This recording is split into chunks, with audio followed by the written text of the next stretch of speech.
So in our earlier video, we have seen about two types of time series model. One is auto-regressive and other is moving average.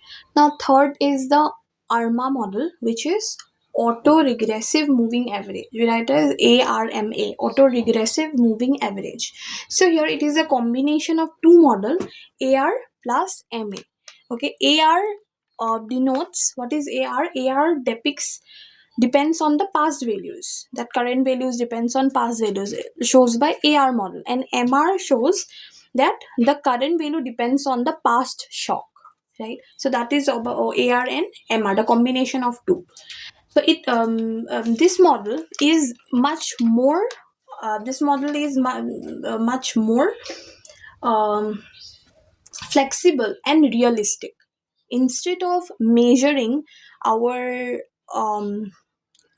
instead of measuring it only using AR, only the current values that depends on past or not, or instead of looking only the current error depends on past or not, we can check it through ways, right?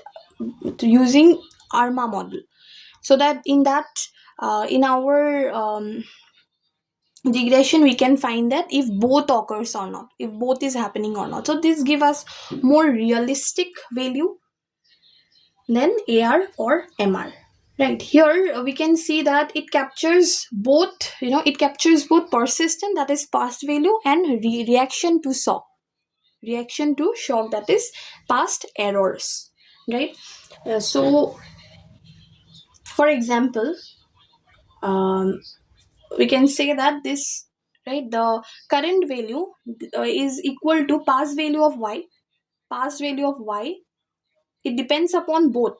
Okay, current value equal to past value of y plus the error today and plus the error previous error or past error, right? So this is ARMA model. For example, if we take ARMA p comma q, if we use it in the form, if it comes like this, that p comma q, p and q can be any values. P is the order of ARMA. P is the order of AR, auto-regressive, right? And Q is the order of moving average. Okay, P and Q. Q is the order of the that current value depends on its own previous value, and Q is the order of that current value depends on its past error. Right. For example, here we can see that if it is given that ARMA equal to 1 comma 1, means it uses one leg of y. Y means the current value depends on its past value. One leg of y and one leg of error. Right, one lag of that their its own past value and one lag of the error term. If it is 2 and 1, it means 2 lag of y and 1 lag of the error term. Okay, so let us see how it is interpreted in general form. So the general form, in the general form, we can write it as like this. If suppose our ARMA is given as 1 comma 1, then we can see that one period, one period its own value and one period the current shock. So this is the general form. So that is all about our ARMA model that we have to know. So next we will be coming up with ARIMA model. Till then, thank you.